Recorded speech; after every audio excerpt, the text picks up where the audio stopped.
আসসালামু আলাইকুম গাইজ, আপনারা সবাই কেমন আছেন? আশা করি ভালো আছেন। আলহামদুলিল্লাহ আমিও ভালো আছি।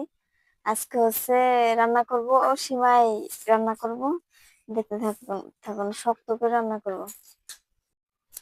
চুলাটা ধরিয়ে নেব। এলা বাতাসে নিভে যাচ্ছে। বাতাসে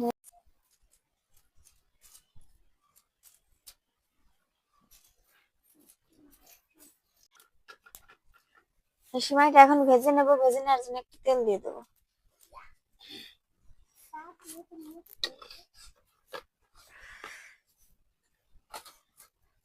এখন এই সিমাইটা ঢেলে দেবো।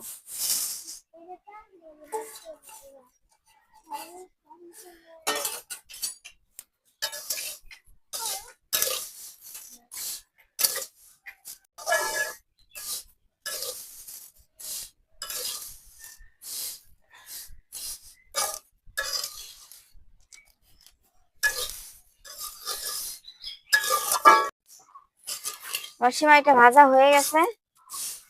এখন হালকা করে অল্প একটু পানি দেবো এর ভিতরে। শক্ত করবো তো, বেশি পাতলা করবো না। শক্ত করে রান্না করবো। এর ভিতরে নারকেল হলে তো কোনো কথাই থাকতো না। নারকেল হলে সেই স্বাদ লাগতো। আমার ঘরে নারকেল নাই, তাই দিতে পারছি না। আপনারা যদি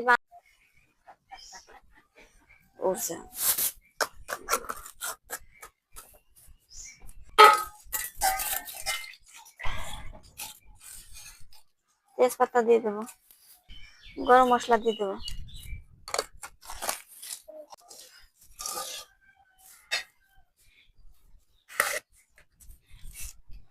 পরিমাণ মতো লবণ দিয়ে দেবো।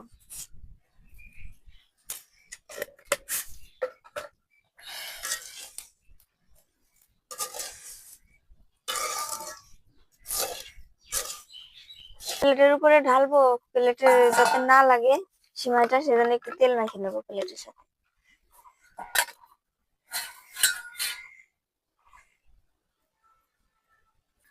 দুই প্লেটে ঢালবো।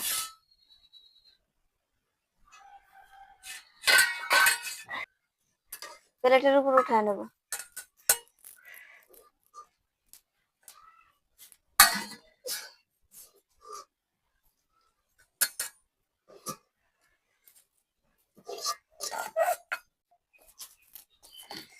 হাত দিয়ে চাপে চাপে প্লেটটা ছড়াই দিচ্ছি। প্লেট ভরে হালুয়ার মতো এখন কেটে কেটে খাবো। একদম হালুয়ার মতো হয়েছে, হালুয়ার থেকে কম না। সমস্যা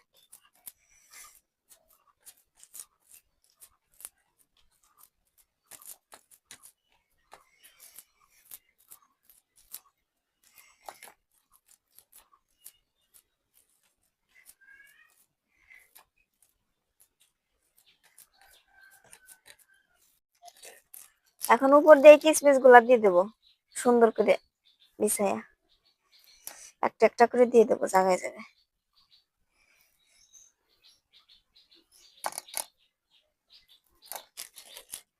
দুইটারই দিয়ে দেবো।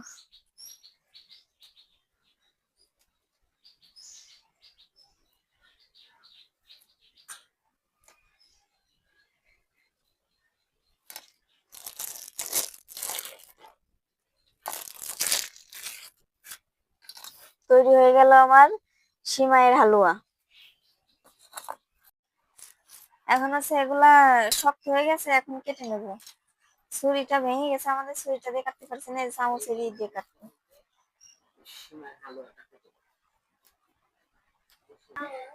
সিমাইয়ের হালুয়াটা কিন্তু সেই হয়েছে, দেখতে অনেক সুন্দর হয়েছে, একেবারে হালুয়ার মতোই হয়েছে।